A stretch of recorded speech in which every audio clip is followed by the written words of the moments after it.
Hey YouTube, Derek here, and in this video I'm going to talk to you about how to configure Ventrilo, the Ventrilo server, specifically how to set up your own Ventrilo server.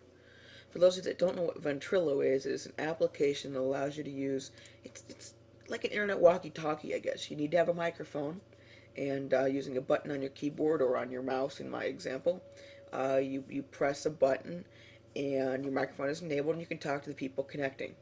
You can have, I think, a maximum of 8 people at a time on the free version. You can get a paid version, and have multiple ones. I have up to 100 slots on mine, but I've never gone past 8, so again, it's not that big of a deal. First thing you need to do is go to this address here. Oh wait, no, not that address. This address. You might need to pause the video to get that, but go to that address there, and then first things first, you're going to need to download the client programs here. Pick which operating system is you. Generally, if you're unsure, you want to use this Windows i386 unless you're on a Mac. If you know you've got a 64-bit operating system, go with that one. It's going to be a little bit more stable for your 64-bit OS. I am running a 64-bit operating system, so that's the one I would download. I've already got this installed, so I'm not going to download it again. Once you've downloaded and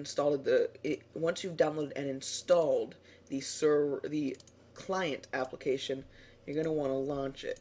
And once you launch it, you'll get a screen looks kind of like this. Now, I'm not going to walk you through how to set it up for my server because I've already shown a video on how to do that. But once I launch my server, I can now connect. And then, yeah, okay. So that's what it's like in the end. But first, you got to set up your Ventrilo server, which is this window right here.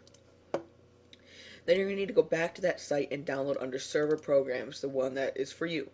Now, obviously there is no 64-bit here, so if you're using Windows, just download the i386 version, the 32-bit version. Once you download and install it, you'll have a folder in your start menu called Vent SRV. It'll be down here somewhere, and mine's right there. Now, I've already got it open, and here are the files inside. The first thing you want to do is open up Edit INI, and if it asks you what to open that in, choose WordPad. Now, drag it over. Well, I guess I have to drag it over. But here are the settings you want to set. Yours may or may not have these little comments, and that's with the lines, okay? If not, you're going to want to set these settings.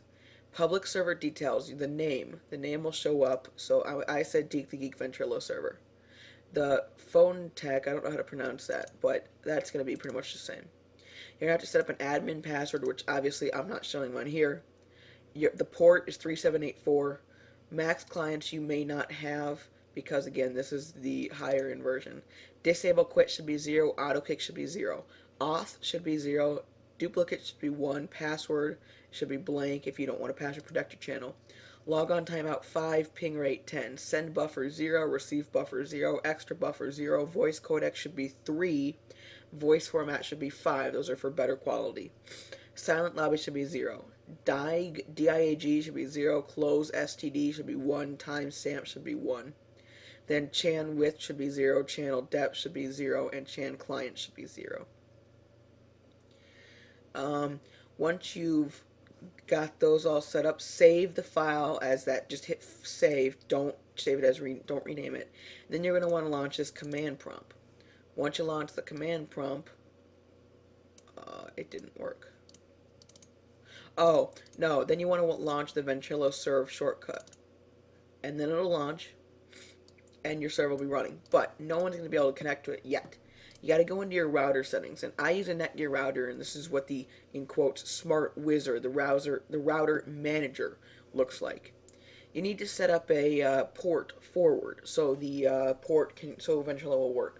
Somewhere in your router, you'll have something like over here. It says port forwarding and triggering. Now I have to log in.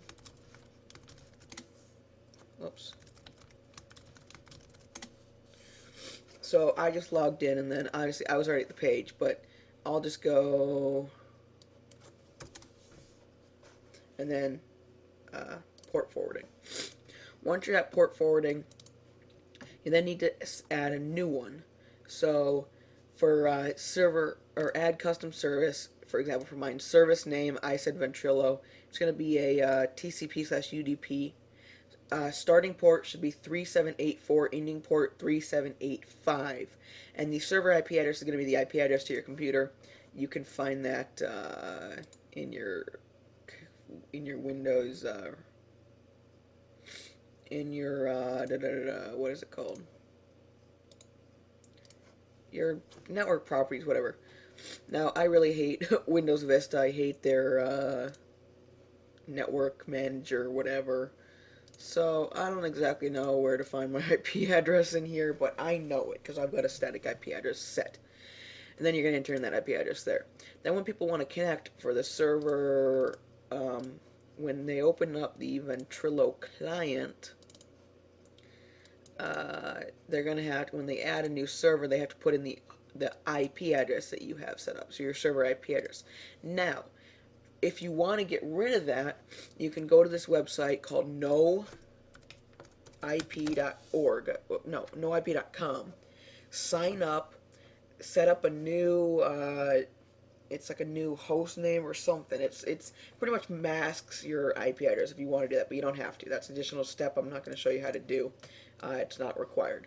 So that's how you do it. Once you set it up, you just make sure you got to have the server running all the time when you want people to be able to connect, and tell people your connection information. They can connect, and you can have a great old Ventrilo chat. Let me know if this works for you, or if you have any problems. If you have any problems, let me know. I probably can help you. If not, I might be able to direct you to someone that can. Thanks for watching this video. Hope it helped, and check out my website, www.geekthegeek.com. Thank you.